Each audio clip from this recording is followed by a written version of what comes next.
Pour moi, c'est très simple, c'est les engagements en matière de développement durable appliqués au secteur du tourisme. Donc ces 3 piliers, environnemental, économique, social, l'équilibre qu'on va trouver sur n'importe quel projet touristique, soit l'hôtellerie, les destinations, les tours opérateurs, tout type d'acteurs.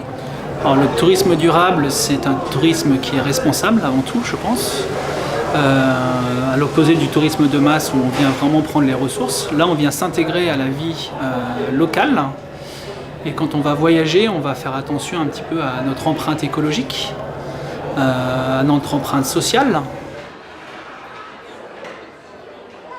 Quand on parle de transport, ça va être justement arriver à limiter tout ce qui touche à la pollution autour du transport, donc essayer de privilégier les transports alternatifs, plutôt vélo, etc. Pour tout ce qui touche à l'hôtellerie, ça va être essayer là aussi d'impacter au minimum tout ce qui est fait au niveau de l'hôtellerie. Donc par exemple, on a tous en tête les exemples des îles Maldives où devant tout paraît joli, mais avec le tourisme durable fait que le tourisme de masse fait que derrière c'est complètement détruit et il n'y a aucun traitement des déchets, etc. qui se passe.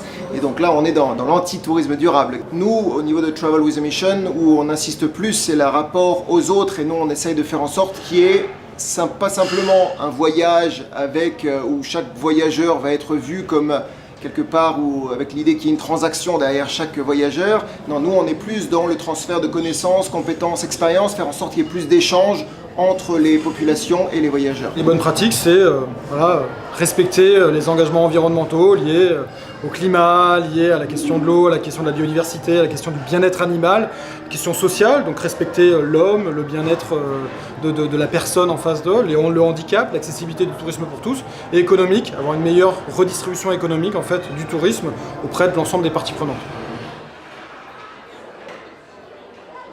Je ne pense pas, je pense que c'est avant tout une prise de conscience à avoir, essayer de mettre en place des actions qui vont dans le bon sens tout simplement, parce que le problème c'est que les gens regardent uniquement court terme et regardent quels sont les gains à court terme. Mais avec un petit peu de jugeote, quelque part, en mettant en place des actions simples, on peut arriver à avoir des actions beaucoup plus durables et bien meilleures et pas forcément beaucoup plus chères. Non, pas du tout. Je dirais que ça peut être même moins cher. Parce qu'il y a beaucoup d'associations qui promeuvent le tourisme durable.